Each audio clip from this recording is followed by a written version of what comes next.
we've got a question online from Daryl Guppy of the Australia-China Business Council, and he talks about, or poses the question rather, how do you view the emerging, I guess, the emerging sentiment in the media of, China must pay for COVID?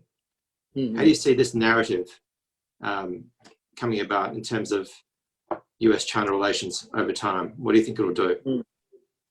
Well, it's, I'm intrigued that these statements are coming out because, I studied philosophy.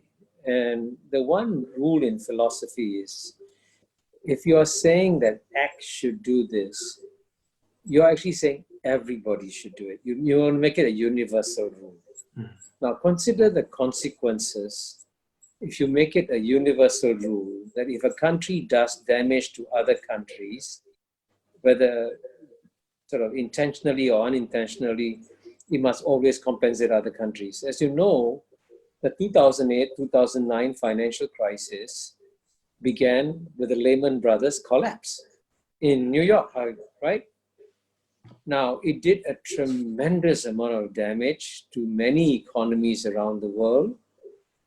And did any Australian then suggest that, hey, the United States did a lot of damage to the world with this 2008-2009 financial crisis, we should get compensation from the United States? Nobody did, right? So the question is, and by the way, one thing I guarantee you, that there'll be many more virus attacks. And today, this time around, it sprang up in China, but it could spring up from Africa, like Ebola. It could spring up from America. So are we now establishing a principle that if you accidentally, and these viruses are not, of course, not the result of any intentional actions. These are just, I'm not a scientist, I'm not a medical doctor, but they just happen, right?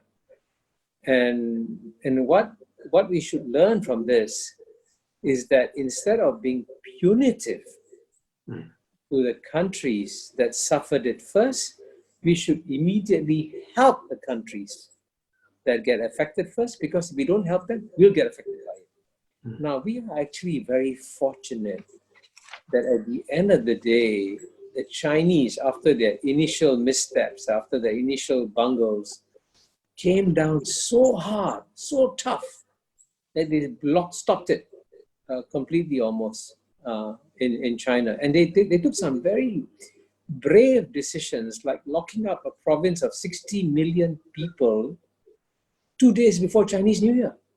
Now that's amazing. I can't imagine any American politician locking down America 2 days before Thanksgiving.